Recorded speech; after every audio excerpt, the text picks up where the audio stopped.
Entre os maiores números de atendimento nas unidades da Defensoria Pública está o pedido de pensão alimentícia. Se você tem dúvidas, fique atento que Eveline Frota conversou com uma especialista no assunto.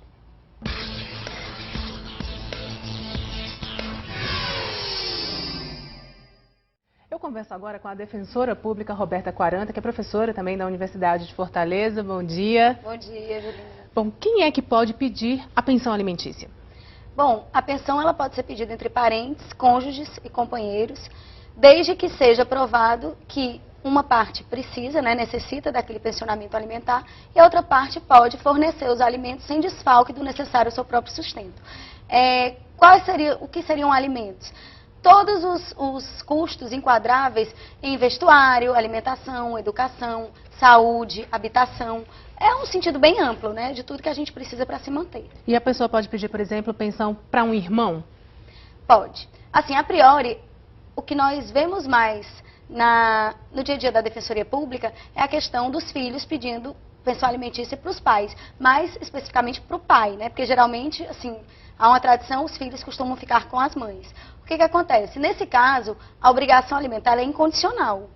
Ou seja, todo pai tem o dever de sustento e educação dos filhos. Então, terá que prestar até os 18 anos e, se cursar a faculdade, existe entendimento jurisprudencial até os 24 no máximo, e estiver cursando faculdade de nível superior.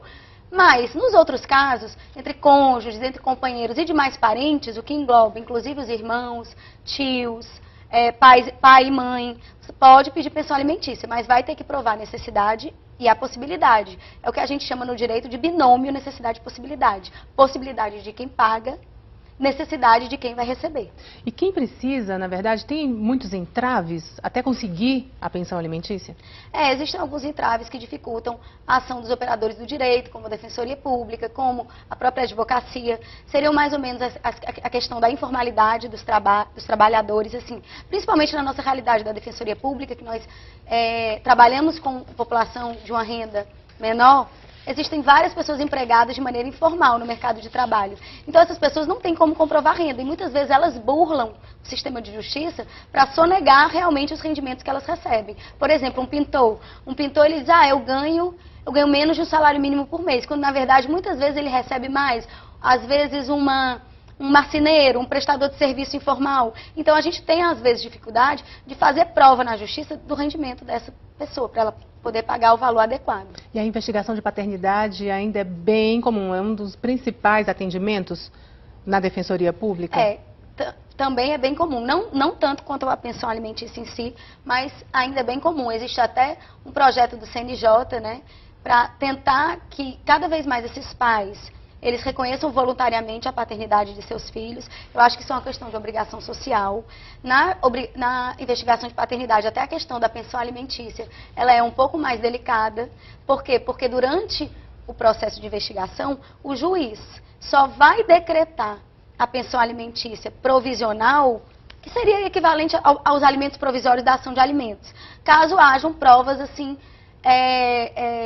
bem robustas da paternidade, que nem sempre acontece, que na verdade quem vai provar a paternidade ou não é o exame de DNA. E isso demora, assim, no serviço público, as pessoas que vão pedir, na defensoria essa ajuda, isso demora? Na Defensoria Pública, o atendimento é rápido, em menos de 15 dias a ação já está sendo encaminhada para o Poder Judiciário. A gente está com um certo problema na virtualização, do Poder Judiciário, e lá geralmente os juízes eles despacham rápido os alimentos provisórios na ação de alimentos e os provisionais na investigação de paternidade, negando ou concedendo.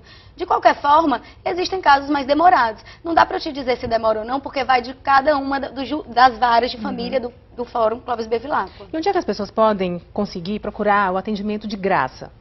Bom, pode procurar a Defensoria Pública. Nós temos o setor de petição inicial, que funciona ainda na Rua Caio Cid, número 100, e nós temos núcleos descentralizados, o núcleo do Mucuripe, o núcleo do Tancredo Neves e o núcleo do João 23. Fora isso, existem os escritórios de práticas jurídicas de todas as faculdades de direito do estado do Ceará, que têm convênio com a Defensoria Pública, principalmente aqui na capital, em Fortaleza.